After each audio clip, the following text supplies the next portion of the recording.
Everybody, and welcome to your Game Bytes Show podcast. I'm your host, Jeremy Lamont, standing in for LeGrand Jolly, but we are slowly building up to full strength this week, my friends.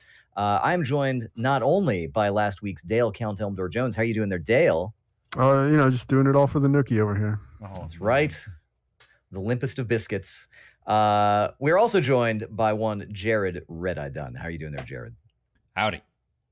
Hey, it's good to have you. Yeah. I haven't heard about Ultima Online lately. So I was actually, I actually had something to talk about last week, but then for some reason I was like, I guess we're not recording tonight. Now it's gone. Yeah, he like sent us a message and he's like, hey, are we recording? And then like went to bed 30 seconds later. Immediately fell asleep. Because I'm like, yeah, we totally are. And nope. No, I saw like LeGrand was like, no, or something. I was like, oh, okay. Oh gosh. Don't well, listen that's to LeGrand. Yeah, I never do. It's true. He's just gonna talk about, I don't know, MOBAs anyway. Heroes of the Storm or something. Yeah. So for your Outlands update this week, we had a major battle against the orcs and the desert town of Cambria. And I mean, I'm not saying orc is what's for dinner tonight, but it's the meat we have extra because we wiped the floor with them. It was pretty good. Yeah. Orc is back on the menu. Yeah. And so remind me now, are these things all, is this like the pro wrestling of, is it all like staged? Like you're like, oh, so we do it where, we like coordinate between the two sides and we have like rules, like it's unmounted and this rule set had no resurrection. So once you died, you're out. Do you get a horse bonus? Like if you're on a horse, does that benefit you, or is it just look cool? You can move twice as fast as people on the ground, and you can get away really easy. I'm surprised to hear that the UO has deserts, because every screenshot I see is very verdant. It's very green. It does have deserts. Wow. It also has ice areas like snow. Yeah, does it places. have tundra as well? And, Oh yeah. And I'd imagine there's probably caves. Probably got a lava level in there somewhere. Like there's a lava level. Yeah. It's called Ghost Inferno. House. It's called Inferno. It's a volcano. Okay.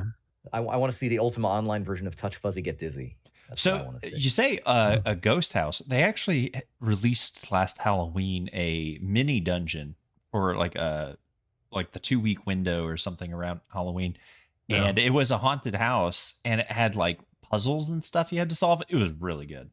That's kind of fun. Yeah. Like an escape room or something. That's kind of like you had to go. Because you could do that. You could like put things inside drawers and stuff. And so what was really funny is I was playing with some friends and they needed my help because they're all Austrian and they don't understand like the puns and the riddles because they can't translate it properly. Finally, something that we have over the English Yes. second So language I people. just went along with them. I would have thought just to Austrians translate. would get that stuff, because Schwarzenegger is really good with puns and one-liners, in actual fact, I find that Stick English as second around. language people have much better grasp of puns, because native English speakers, we just like breeze over wordplay most of the time. Like when we just live with the fact that pants, I don't know, whatever. Like we just, we've been there, done that when we were like 4 years old or something. And now these adults are like, haha, look at that word. And I'm like, I never thought about that. Yeah.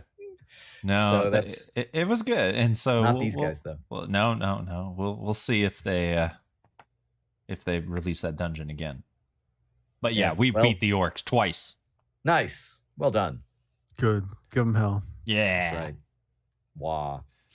Well, guys, I think it is time that we get down to brass tacks here and talk about some of the video games that we've been playing. And I know that Jared's got a little bit of a build-up going here that needs to. clean out. So what I was going to talk about last week was Age of Empires 4, which I know we've talked about, but I kind of was like, it didn't really. Now do you've it for actually me. played it. Okay, so here's what I was going to say. It is quite possibly one of the most well-designed and well-put-together campaigns in a strategy game I've ever played. Now hold on here. Now strategy game is a pretty broad statement. So you're saying not just a real-time strategy game. All of them. Strategy game. All So like strategy a games. single player, like sit down, play this mission, play this mission, play this mission. And the thing is, like, if you haven't played them, they're kind of amazing. You should go check out at least just one or two, like, missions. They have like it's like narrated, like they set up each mission with like this like it's like real footage of the area. They talk about the history of what happened, like the Battle of Hastings, and King Harold came from here and William came from here, and they like talk about how the battle went down, and then it kind of like draws it out, and then you're playing the game, and Is really it good. always like here were the spearmen, here was the cavalry, and here were the archers that were up on the hill? Like that's always how it goes in strategy games. I think that's the rock paper scissors. No, and so then throughout each mission, they've actually they're kind of interesting. They vary it, add some variety to the gameplay, because normally Age of Empire, everyone's played that game, right? Like you build a town center and you create villagers, and then you build a granary, cocoa pop, and you pick some berries, and then you build a barracks, and you build 10 spearmen, right? It's like very set in what it is. But in the campaign, they're like, no, that's stupid. So there's ones where you're defending, there's where you're attacking, where you're defending, but you like don't have villagers. Right. Yeah. So you like, there's one where you kind of have to roam the map. In fact, in the Russian campaign that I'm playing right now, there's one where it's like you have to defend 3 river crossings, and so you kind of have to like split your forces up to. It's just good. It's just really. Do they have to tweak the mechanics? I mean, in order to make things. So I'm assuming that what you're saying is that they sort of present the real life thing, and then they're like, now you can do the real life thing, like it's actually going to work. Yeah, the mechanic, they actually don't cheat the game at all. So it's just the gameplay. They just set up scenarios that make it work, right? So okay. Like there was one thing in that same mission where you could call in cavalry reinforcements. So you're not able to control them until you like hit the button to call them in. So this is a little different. But they build up over time. So, you could get a maximum of like 40 units, but if you need reinforcement right now, you might only get 15. And then that's it. Like those are the reinforcements. So it was kind of interesting. Like it's like saving the health potions until the end of the game. How long can you hold out without dying? Right. So that's fun. That's kind of fun. It's really good. So it's definitely worth checking out. And it was on Game Pass for a while. I don't know if it still is. I don't know. Except it's on PC Game Pass, and so now it's the app. Did they ever fix the app? Does anybody know? Does that thing work? It's a PC game. I don't know. Yeah, but the Game Pass app is bad. Well, the Game Pass. I don't even dare installing that stuff anymore. It was like filling up my hard drive with just weird blocks of stuff. If you like Age of Empires, just go buy the game. So the game I've been playing this week is a $3 gem off of Steam called Rogue Genesia. I don't know. Sounds like a pasta. So it is, yeah, exactly. It is a bullet hell game. It's very simple in what it's trying to do. So you start off in like this overworld, and it's got lanes like Slay the Spire, where there's like 3 columns, and you can like kind of like an easy one or a boss fight on one or something. Some of them are random encounters. Some are like a shop. Some are a treasure chest. Okay. And so like you pick a thing, it throws you down, it's isometric, and you are just running around while your guy just constantly attacks, right? So he's like shooting arrows and like throwing spears and like all kinds of nonsense, right? It's really this is a little bit like Vampire Survivors then. Yes. Did you try that? Okay. I have not played that game, but I have played this one. Okay. All right. No, I'm interested in that. I mean, it's Vampire very Survivors. As you level up, you get a choice of 3 cards. So the cards could be, increase your armor, run faster, make your projectiles bigger, make them like penetrate through targets to keep going. Right. Or it can be new attacks, and different cards can have, you can get the same one multiple times. So the the shuriken one, for example, each time you get it, you get more projectiles. So as you're running around, your dude's just like spewing these like I guess shurikens. I don't know, whatever. He's just But the levels absolutely have an mowing down. ending, and They and do. then yeah. And they also have bosses in this game, which is kind of interesting. So there's like some elite monsters as you run around and, obliterate birds and skeletons. You'll get like a big bird, basically, that has a health bar, which is really interesting because you kind of want to burn him down because he does huge damage if you get hit, but you can't like let the riffraff like pile up on you, otherwise you'll be buried. So You'll be overwhelmed. yeah, so it's a neat mix. It again, it was like $2.99. Well worth it. I've actually been playing it on my Steam Deck. It is like the perfect Steam Deck game. Man, because I'm like, I want to play this for 15 minutes. The runs go pretty quick. In fact, I did one just before the show. It was maybe like 20 minutes, 15, 20 minutes. I lost. Yeah. So on the different paths, are there like shops, or like what's the benefit of taking one path versus another? Yep. So you get there's like treasure chests, which are great because it's like you get gold and experience and a card and a relic. The relics are just like extra boosts you can get. So damage multipliers now 1.1 instead of 1 or something. Right. And then there's question marks, which are always kind of who knows, like they can be a chest, they can be a shop, they can be a monster encounter. And yeah, and I dig those games, Slay the Spire and stuff. And there's a few Slay the Spire likes, and I get sucked into those. Like those are pretty fun. So I like the idea that there's a Vampire Survivor style game that also has that sort of that's not even really a roguelike element. That's a I don't know. Slay the Spire kind of. Yeah, it's kind of a collectible card game element, right? Like I guess it's kind of roguelike, but card based. Anyway, it's just a lot of fun. It's real easy to pick up and play. It's got kind of a Dark Souls-y look to it. Like your guy's like a knight looking dude, and it's kind of like the colors are all muted and stuff like that, right? So it's not like super vibrant and poppy, but it's just clean. It just looks nice. Nice. But yeah, it's a ridiculously good game. It's actually rated at 95% on Steam. Wow. What's Vampire Survivor at? I'm kind of curious. Like, I don't know. Let's look. Because the other thing is Vampire Survivor's been releasing like a lot of free content, and I haven't gone back to it for like 3 months. 97% for Vampire Survivor. But it's close. It is $2 more. It is $5. So Vampire Survivor, I wonder if they raised the price on it, because I feel like that was $3 last time. Maybe that inflation. It was on sale. That vampire inflation, I tell you. Yep. So anyway, cool. Rogue Genesia, however you pronounce it. Pretty neat little Ganessia. Ganessia, yeah. Rouge Ganessia. Like that sounds like some Star Wars crap. Like I'm not getting into it.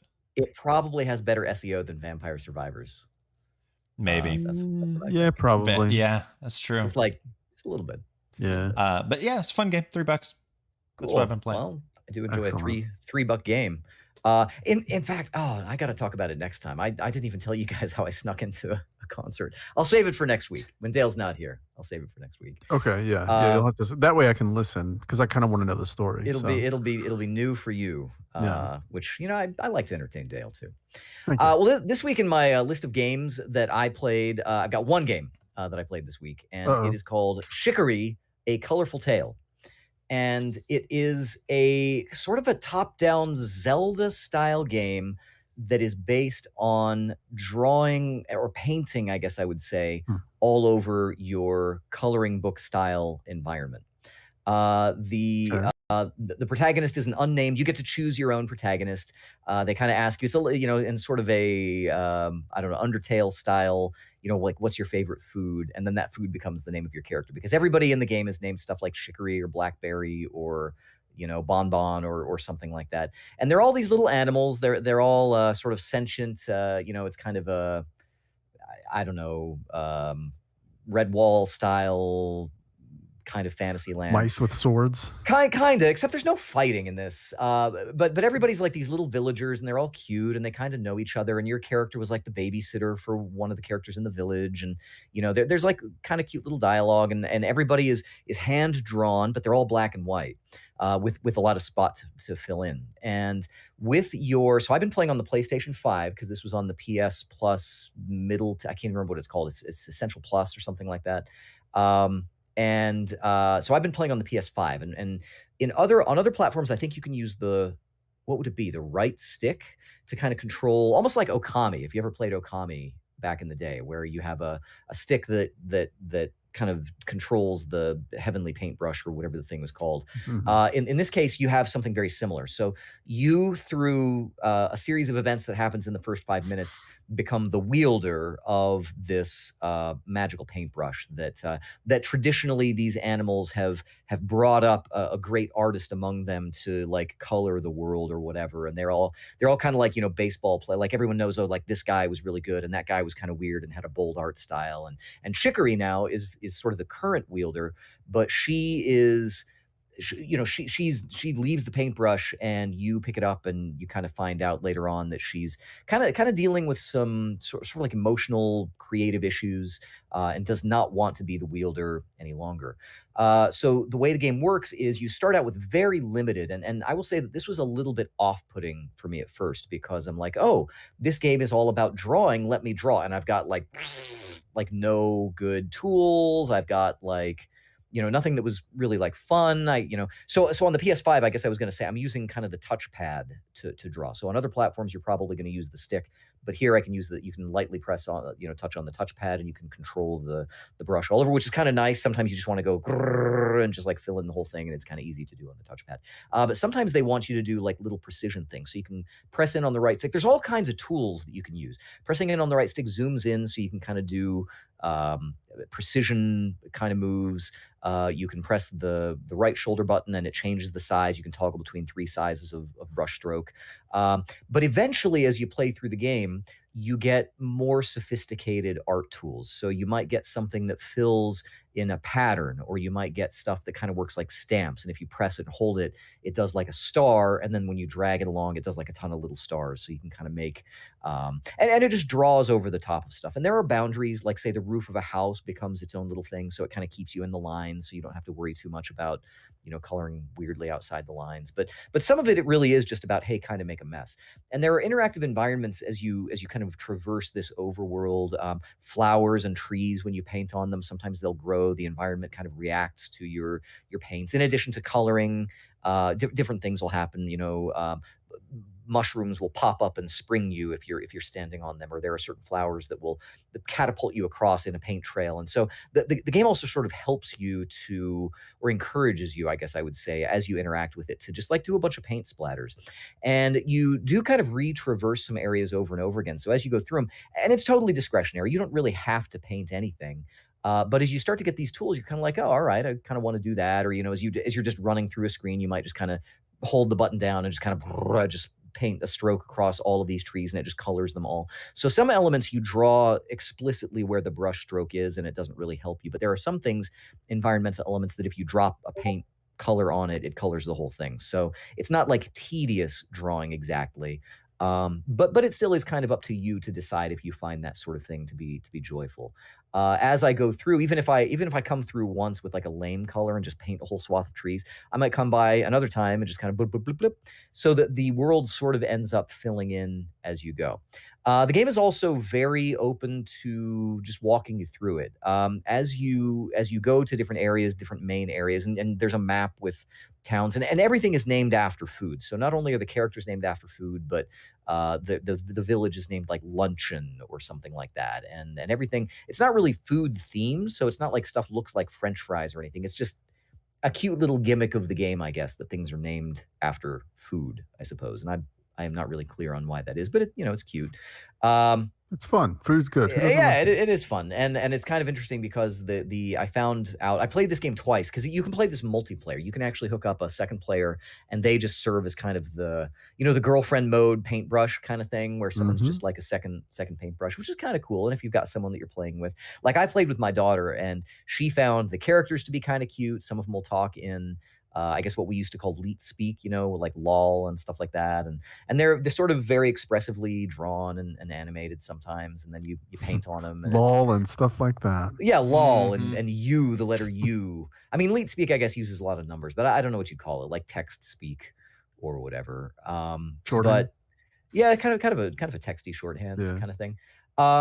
But as you go, so the Zelda-like component of this is that as you go, you start to learn different things that you can do with brushes that kind of unlock these other areas. And there are boss fights, and the boss fights get kind of intense. Like if anybody ever play, well, I guess I mentioned Undertale before.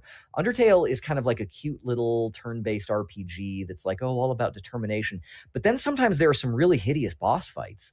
And this kind of has that, and the music is sort of like cute and chill, but then sometimes it turns into like this dubstep, screeching thing as you fight a I don't know, like a Donnie Darko, like weird, horrid rabbit head that's in this like terrible, scary tree. And so sometimes that happens. But the power of the brush, there's no like combat per se. You just paint on things, and that's kind of how this goes. There are areas where you can kind of get stuck. Sometimes it wants you to paint patterns on things. Eventually, you get to the sort of the wielder's temple where it's all sort of art based, and they do things where like if you color on spots, kind of like the secret lemon juice codes, there will be writing that's in the blank spaces that kind of gives you little hints and tricks and things like that. So they do use a lot of clever interactions based on painting and drawing. And so that's been kind of neat. And in that way, it doesn't ever really get too boring, but sometimes it's pretty cryptic. The game, though, has a totally built in hint system where you come across these phone booths and you can call your mom, who's also a character you can visit, but it's kind of like in Zelda or something. You have like, you can talk to, I don't know, Tingle or whatever, and he'll sell you hints for coins or whatever. But it's kind of cute because your mom will give you, as you call your mom, you call home and you're like, Mom, and it says you tell mom about your current situation, and she'll give you kind of a vague sort of hint, but then you'll see like this little grabby hand coming off like to the side, and she's like, oh, I think your dad wants to talk or whatever. He's like always really enthusiastic about like just straight up telling you what to do, and so you can say like, yeah, put dad on. And so then he like boink, like yanks the mom off the screen. And he's like, hey, let me tell you about this. And he just like tells you like in this very, very end, like, okay, you got to do this and do this and then do this. I believe in you, kiddo, whatever. And at any point, basically, you can just phone in for a hint if you know where a phone booth is, and it'll just tell you straight up what to do next. That said, there are still some times where it's like if there's a particular pattern or something that I didn't quite grasp, the explicit hint is like, oh yeah, you need to use the patterns around the temple to make whatever. And I'm like, what? There are 3 here, and how was I supposed to find those? And he even says like, oh, if this doesn't make sense, you might have to look it up online. And it's fine. Your old man didn't get where he is by not looking anything up ever, so it's all right. Or whatever. And it's just really cute in that way. And the music is fun. And I'm gonna just be straight up again. The reason I'm playing this is because there's a big box set of vinyl coming out, and I just had to Ah, kind of check I out. Yeah, knew it. Yep. you should that should be one of the you always ask like, okay, is this out on vinyl or is it shortly coming out?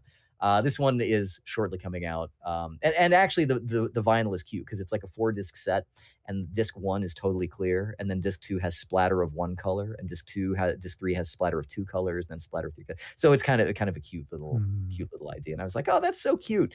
I want to know about the game, and the game is really cool. It's been out for about a year. And again, it's on the PlayStation Plus medium tier, and I've kind of been enjoying it. And it's just casual enough that I kind of want to go back to it. I'm curious to see all of the fun things they do with it because, like I said, in addition to painting, they'll do stuff with light and darkness. Like they'll give you glow in the dark paints, and so when you're in cave areas, it kind of has like a cool glowy effect, and different colors are eventually available to you, and things like that. So I'm kind of interested in seeing if, like I said, my initial disappointment with having so few tools turns into like really real glee as they just load me up with colors and shapes and all kinds of things. And I'm kind of curious to see, what the big, if by the end you've colored the game and, truly this is chicory, a colorful tale, or Wow. whatever. That's probably the ending. I think I just spoiled it, but yeah, chicory, colorful tale on Right many here at the Game platforms. Bytes show. Yeah, there you go. If you know, sorry about that. If you if you haven't played it yet, it was truly a colorful tale, and that's what I've been playing this week, you Spoilers. guys. Yeah, that's it. That's it. New releases. I don't know, Dale. I know, Dale, you weren't No, I necessarily. don't. Yeah, just more Assassin's Creed. But I haven't really spent all that much time playing anything this week. But yeah, when I did, it was more Assassin's Creed. So just plugging away at Origins still. So I'm only like 7 games behind at this point. So it's not. I'll be catching up pretty Yeah, soon. I I'm think. trying to figure out if I'm Yeah. ever going to go back to Assassin's Creed. I mean, outside the educational tour mode, which I'm gonna just to be obtuse, I'm just gonna make that my new that this is Assassin's Creed to me. Is I'm only The gonna problem play is the that these games are too big. There's too much stuff. yeah. Yeah, I put quite a few hours into Valhalla, but then other stuff and lost I'm gonna have interest. to mainline the just like the critical path stuff and Just be done. yeah, I guess. I'm pretty sure that so here's some speculation. So it used to be that people our age, you know, like teenagers and young adults, they're like, oh, we need to give 40 hours, 80 hours, 120 hours. Mhm. And now we don't want that. But I'm not so sure that the kids coming up after us want that either. Ah, huh, I yeah. I don't know. They play like 10 hours straight in Fortnite. Do they? So Yeah, it's true. Yeah, but they're playing For like Fortnite though. for like 5 years, you know. Roblox for like a decade, and you're like, what? Yeah. Yeah. My daughter's still playing Animal Crossing, you know. Oh And yeah, then how's it? they've gone back to Roblox recently too. Like it's just kind of the same old same old. So here's the challenge for me, just as a side note before we move the show along. There is coming out on vinyl the soundtrack to some game that was made in Roblox. So the question is, can I bring myself? That Oh, is man. not real. No, That is a rabbit hole. it's true. I'm not sure. I'm not. I got to Is decide. it I like got to make. Piggy or which game is it? I'll find out. Brookhaven? No, I'll find out before the end of the Adopt Me? thing. But yeah, adopt me. All right. New releases from tech-gaming.com. The Dio Field Chronicle.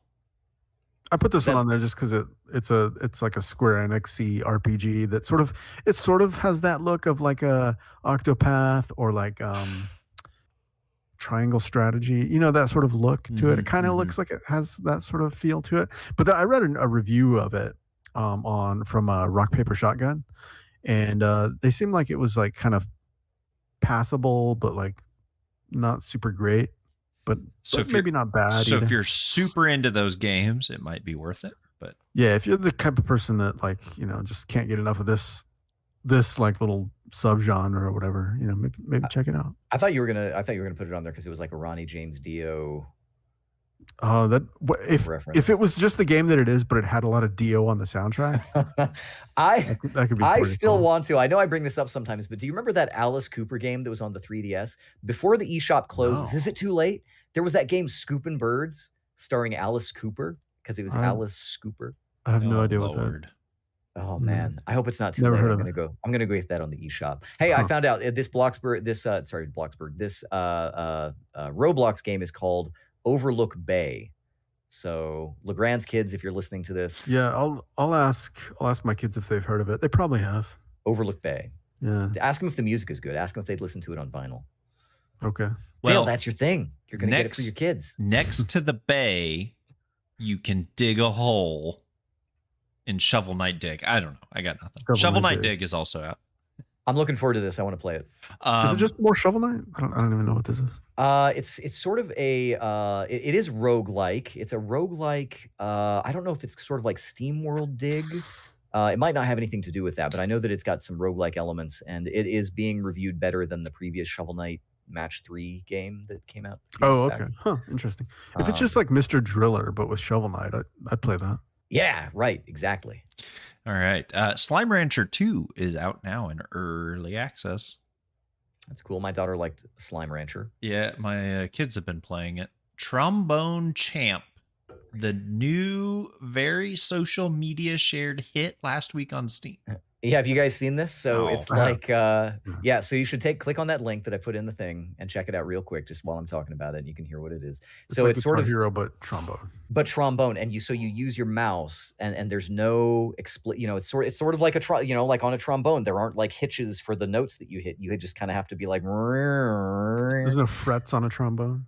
exactly. There's no frets on a trombone. And furthermore, somebody added this week VR controls to it, so you can like Hey, so fun Game Bytes show fact. In 7th grade, I played the trombone. Really? You should get this and then stream it one night and let's see your skills. And it's on PC, so people are totally modding in just like Attack on Titan or like whatever. They're just doing all kinds of weird stuff with it. That's cool. Nice. Yeah. All right. I added 2 here. Dome Keeper, which is a What really, in the world is Dome Keeper? dude, is really cool little roguelike game. So you Is it a head shaving game? No. You start in like this dome, and your little guy has to go mine for resources below it, but then you have waves of enemies that come every few minutes or something that you have to defend the dome with and stuff. And as you are successful, you unlock new modes and new weapons and all kinds of cool stuff. So pretty neat. And Terra Invicta, if you like space complex looking space strategy games, here you go. I've been known to. So this one looks pretty cool. This one caught my eye. I'm kind of wanting. Is there anything like a Sins of the Solar Empire sort of thing, or? No, it is. I would say significantly different, but Stellaris.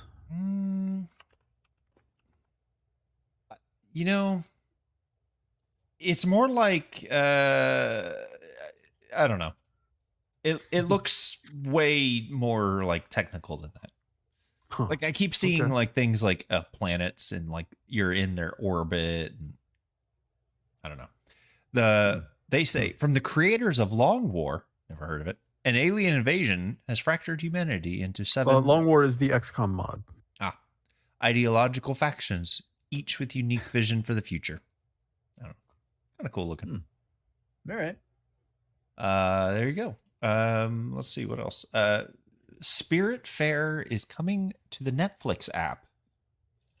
So since Legrand is the only one who's using that thing, I think the 14 people using the Netflix app. Yeah. There you go, Spirit Fair. Actually, I might when this comes out, I might pick this up.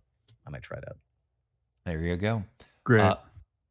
Leaked new Destiny guns allegedly.com / we suppose the matriarch. Oh yeah, that's definitely a Destiny gun. That's got to be one of those like fusion rifles.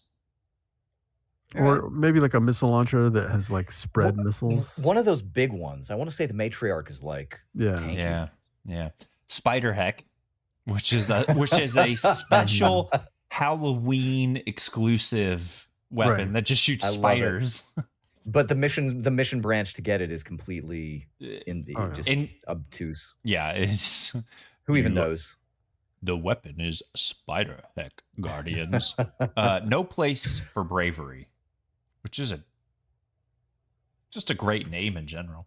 It kind of is. Sounds like a dagger. You stab somebody in the back. It kind of does. They don't have daggers, but maybe. Well, the hunters have daggers, right?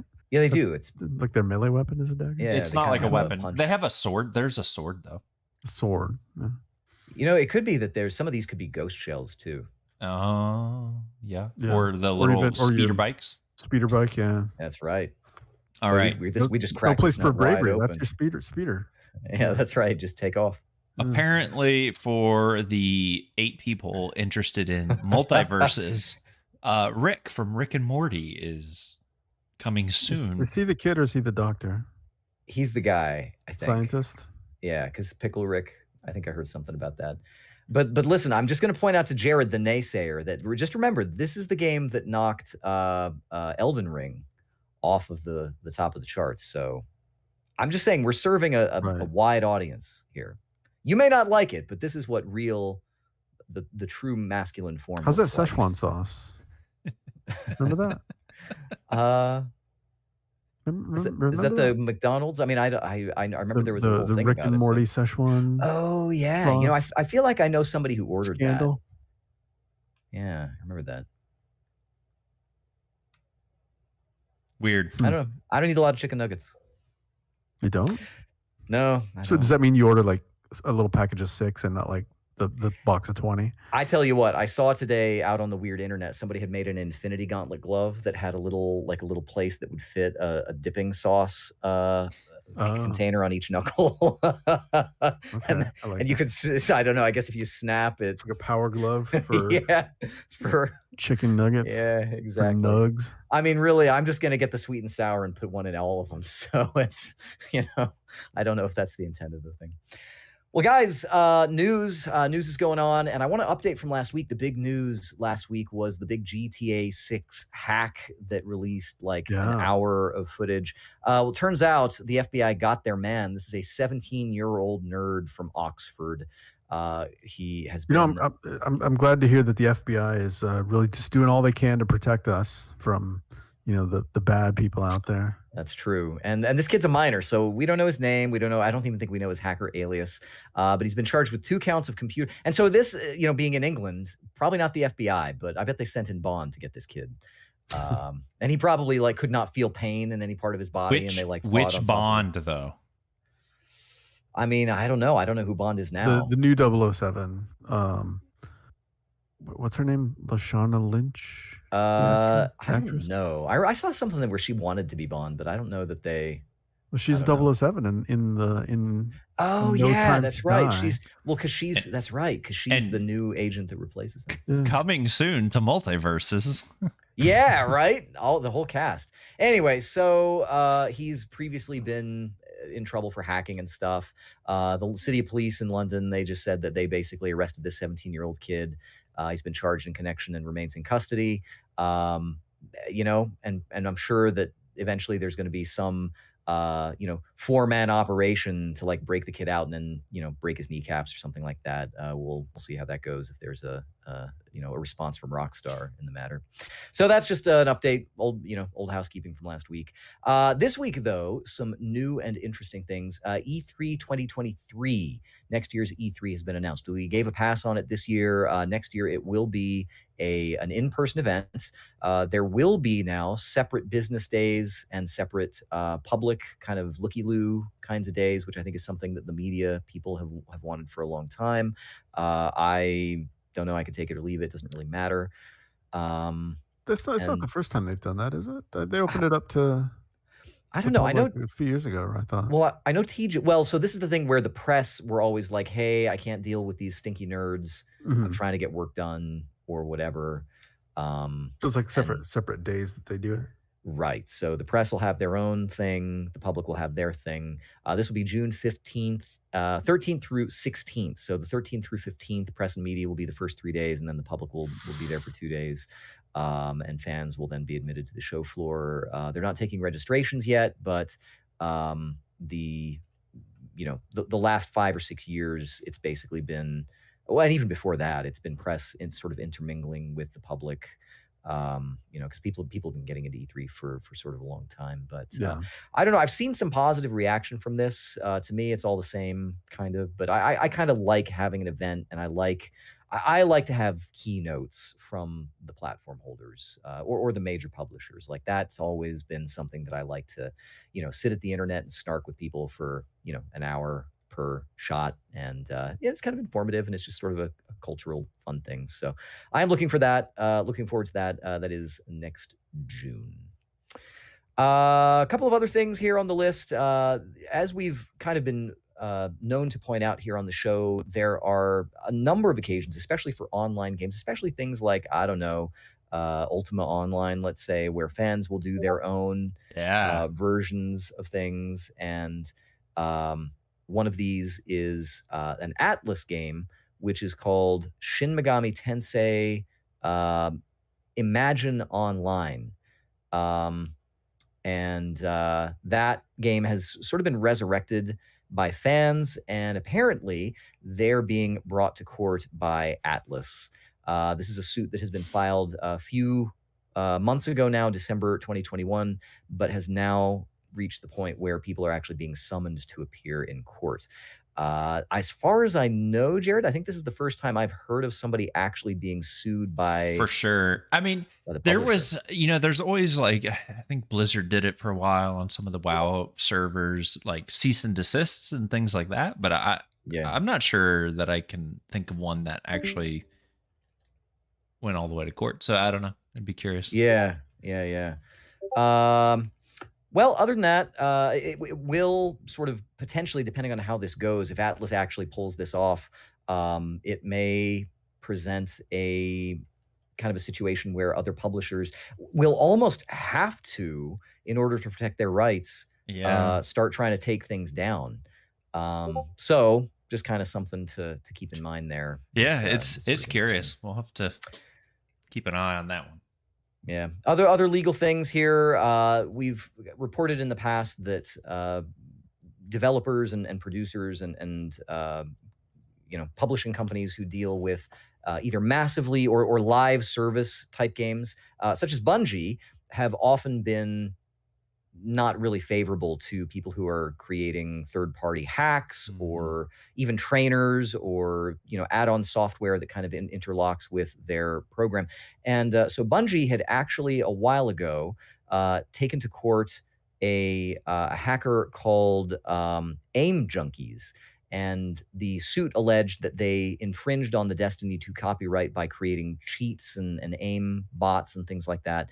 Aim Junkies said that cheating isn't breaking the law. They said that Bungie's copyright claim was not really relevant.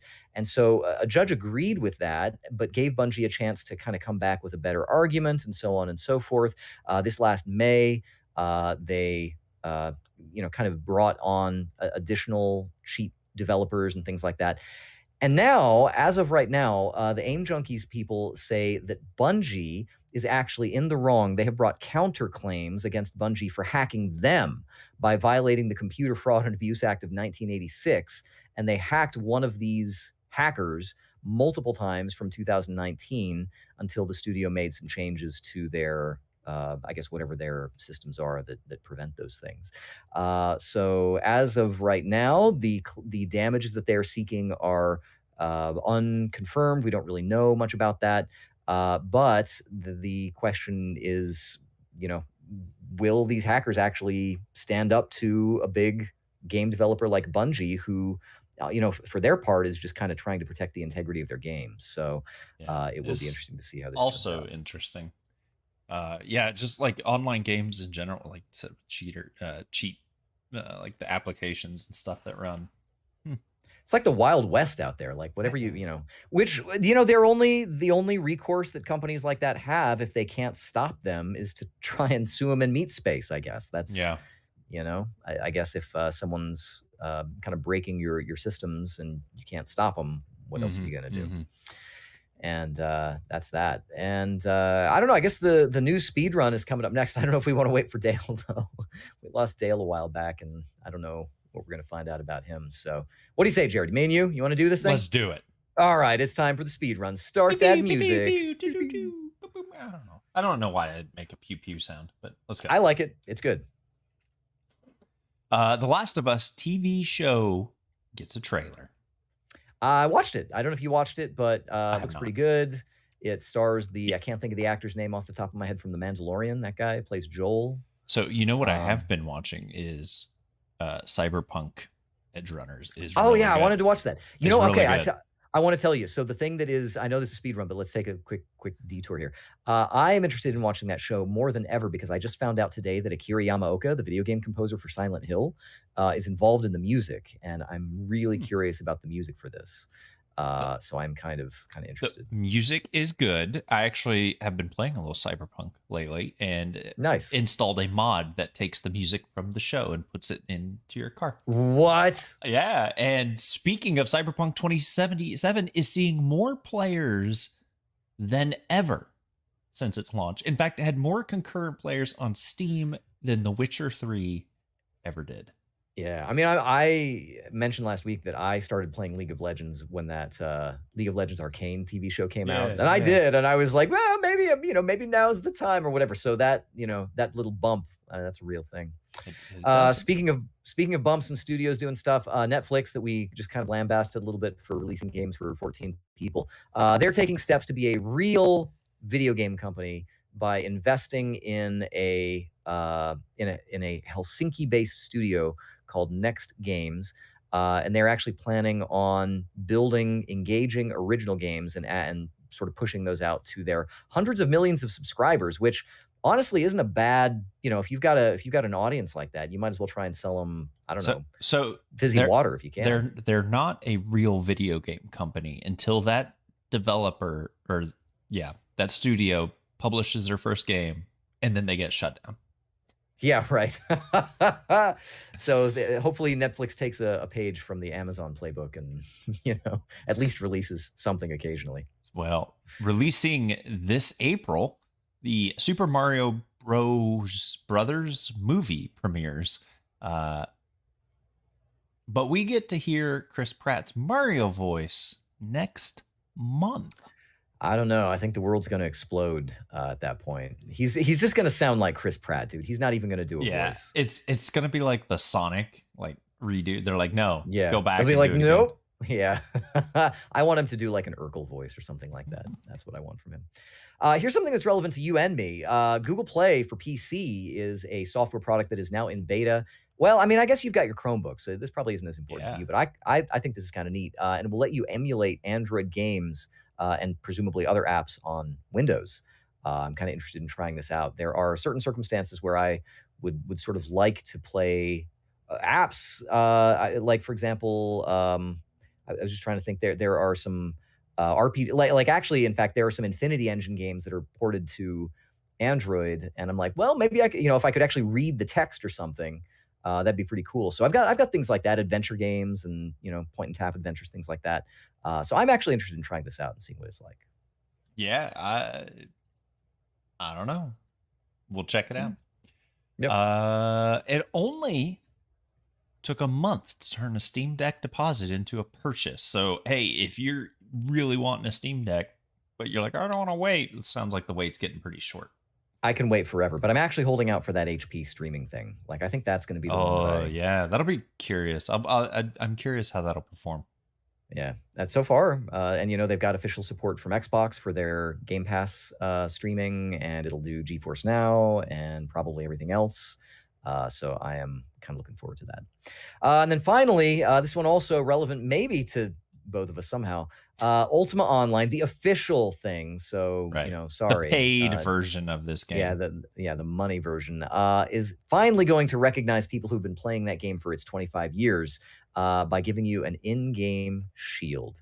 I looked at the stats for it. It looks all right. It looks like it'll attack mobs with fire if on successful block. That's kind of neat. I don't know.